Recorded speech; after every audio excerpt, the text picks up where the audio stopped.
Okay, I'm ready for this one.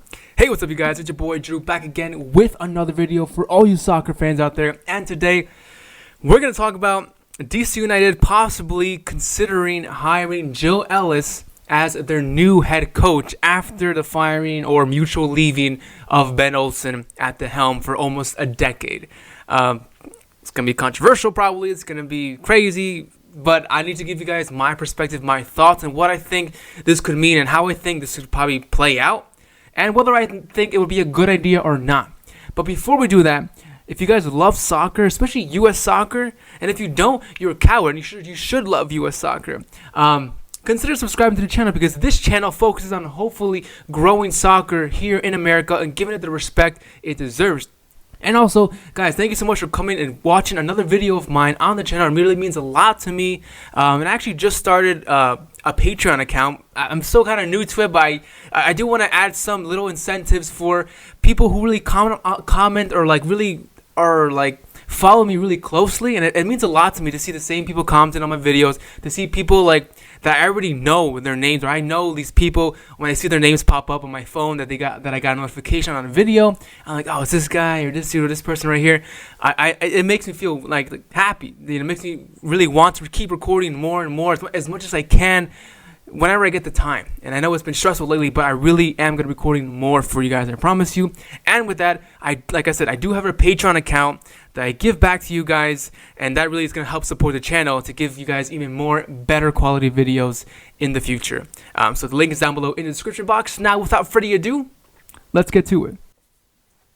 I can add this to the collection now.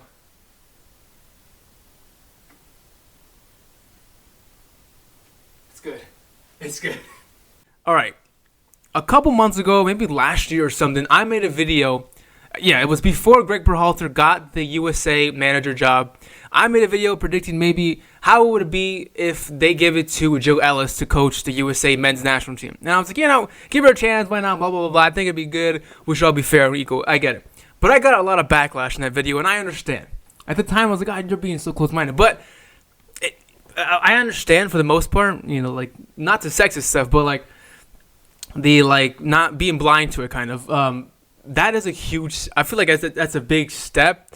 And if to really prove yourself as a woman in a men's game, if I was a woman, I would be afraid to really prove myself at a high level, like a national team. I feel like playing maybe at like in a club level to start small like that, especially with a small club like DC United. That's coming from a Philly fan, by the way.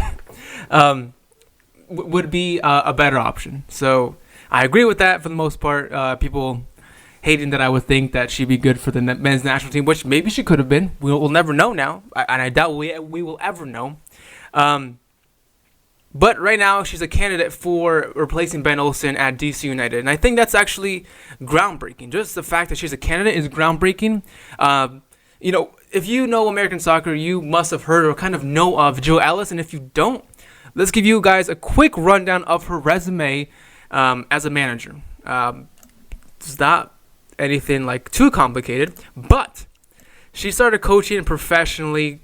She never played professionally, so she never was a pro player. So I know a lot of people like to have managers who have played the game for real because they feel like they know the game better, and I understand. I think that's 100% a good thing. But I think no offense, but back then when she was playing in her college career, being a women's soccer player wasn't as popular or nice as it is today. And even today, they still struggle getting respect from people. They still struggle even making money in general. So, whatever. Different topic for a different video. For the most part, she started her big breakout career at UCLA Bruins, where she won 7 championships in a row. And that great track record there got her first job in the U.S. Soccer Federation, coaching the women's soccer team in the under 20 level, 21 level, and in the year 2000. Then moving her up, year by year to the under 21 again, under 20. Then she became an assistant to the senior level in 2008. Then she went back to U20, whatever. And then in 2011, she became again an assistant. In 2012, she was the interim manager of the USA Soccer women's national team. So, and ever since then, history was made, baby. She won 2 World Cups, a CONCACAF championship. She won 2015 CONCACAF Women of Coach of the Year, and 2015 and 2019 FIFA Women's World Manager of the Year. So she's got a lot of honors under her belt, a lot of trophies and championships, and that makes really people say, like, you know what, she won World Cups, multiple World Cups. Matter of fact, she actually won an Olympic gold medal as well in 2008 while she was an assistant manager.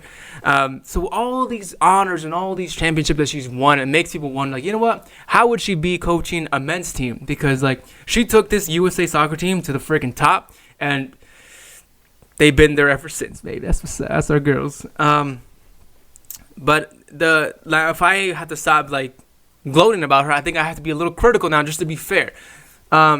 The USA women's national team, their players, I feel, are superior, especially back when they won the World Cup in 2015, especially, way superior than the rest of the world.